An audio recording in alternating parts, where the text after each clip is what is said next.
Assalamualaikum warahmatullahi wabarakatuh. Yang kami hormati Bapak Ahmad Zubairi, SHI MH, selaku dosen pembimbing mata kuliah Hukum Keluarga Kontemporer, serta teman-teman HKIP 4 yang berbahagia. Kami di sini dari kelompok 7 akan mempresentasikan tentang hukum poligami menurut para fuqaha dan menurut undang-undang. Sebelumnya, kelompok kami terdiri 4 orang. Yang pertama Ilma Fatmawati, Hilma Noviza Aulia, Tini Aprilia, dan saya sendiri Rika Laili Masluha.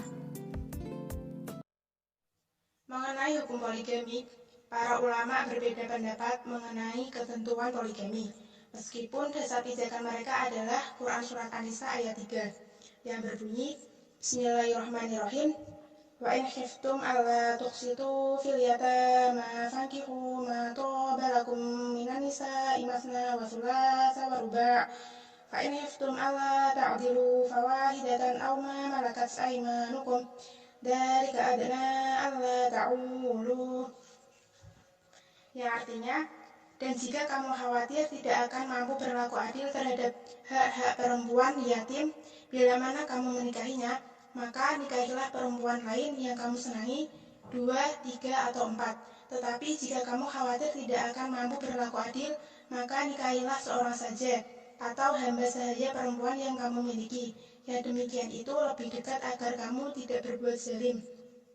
Selanjutnya yaitu fuqaha. Yang pertama, menurut Ibnu Jarir al-Tabari sangat setuju dengan pendapat yang mengatakan bahwa makna ayat Al-Quran Surat An-Nisa ayat 3 merupakan kekhawatiran tidak mampunya seorang wali berbuat adil terhadap harta anak yatim. Maka jika sudah khawatir kepada anak yatim, mestinya juga khawatir terhadap perempuan. Maka janganlah menikahi mereka kecuali dengan perempuan yang kalian yakin bisa berbuat adil 1 hingga 4 orang. Sebaliknya, jika ada kekhawatiran tidak sanggup berbuat adil ketika berpoligami, maka cukup menikahi seorang istri saja. Yang kedua, menurut Al-Zamakhsyari mengatakan bahwa tuntutan kemampuan berbuat adil terhadap para istri sesuai dengan kemampuan maksimal, sebab memaksakan diri dalam melakukan sesuatu di atas kemampuannya termasuk perbuatan zalim. Ketika membahas kata au mamalakat aimanukum, Al-Zamakhsyari mengatakan bahwa untuk halalnya hubungan seorang tua dengan budaknya, maka harus dinikahi terlebih dahulu. Yang ketiga, Al-Qurtubi sepakat dengan Al-Zamakhsyari dalam hal menikahi budak yang akan digauli oleh tuanya. Al-Qurtubi juga sepakat dengan apa yang ditegaskan oleh Nabi SAW ketika menyuruh sahabat untuk menyisakan istrinya maksimal 4 orang. Yang keempat, menurut Muhammad Abduh berkesimpulan bahwa poligami tidak diperbolehkan. Poligami hanya mungkin dilakukan seorang suami dalam keadaan tertentu, misalnya tidak kemampuan seorang istri untuk mengandung atau melahirkan. Dengan mengutip Al-Quran Surat An-Nisa ayat 3, Abduh mencatat Islam memang membolehkan poligami, tetapi dituntut dengan keharusan mampu meladeni istri dengan adil. Yang kelima, menurut Al-Maraghi, menurutnya poligami diperbolehkan dalam keadaan darurat yang hanya dapat dilakukan oleh orang-orang yang benar-benar membutuhkan. Yang terakhir, menurut Sayyid Qutb menyatakan poligami hanya bisa dilakukan dalam keadaan darurat yang benar-benar mendesak. Kebolehan ini disyaratkan adanya sikap adil kepada para istri. Keadilan yang dituntut di sini termasuk dalam bidang nafkah, muamalah, pergaulan, serta giliran tidur malam.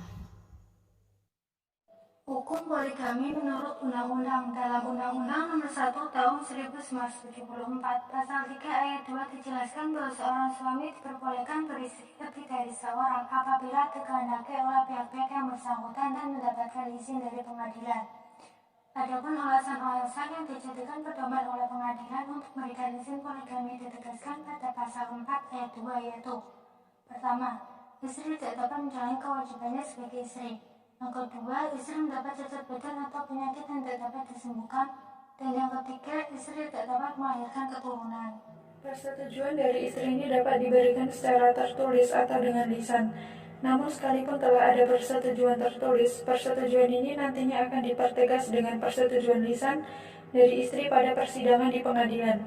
Namun persetujuan yang dimaksud huruf A tersebut tidak diperlukan bagi seorang suami apabila istri pertama atau istri-istrinya tidak mungkin dimintai persetujuannya dan tidak dapat menjadi pihak dalam perjanjian, atau apabila tidak ada kabar dari istrinya selama sekurang-kurangnya 2 tahun, atau karena sebab-sebab lainnya yang perlu mendapat penilaian dari hakim pengadilan. Di sejumlah pengadilan agama, syarat undang-undang perkawinan tersebut diturunkan menjadi 12 syarat administratif yang terdiri dari 1 surat pemohon rangkap 4, 2 fotokopi KTP pemohon, KTP istri pertama dan KTP calon istri, 3 fotokopi kartu keluarga pemohon, 4 fotokopi buku nikah pemohon, 5 surat keterangan status calon istri dari desa bila belum pernah menikah atau bila pernah terjadi perceraian melampirkan fotokopi akta cerai, 6 surat keterangan penghasilan yang diketahui oleh desa atau instansi, 7 surat izin atasan bila PNS, 8 surat pernyataan berlaku adil, 9 surat pernyataan tidak keberatan di madu dari istri pertama, 10 surat pernyataan tidak keberatan di madu dari calon istri, 11 surat keterangan pemisahan harta kekayaan, 12 membayar panjer biaya perkara. Sekian video presentasi dari kelompok 7, semoga dapat bermanfaat. Terima kasih. Wassalamualaikum warahmatullahi wabarakatuh.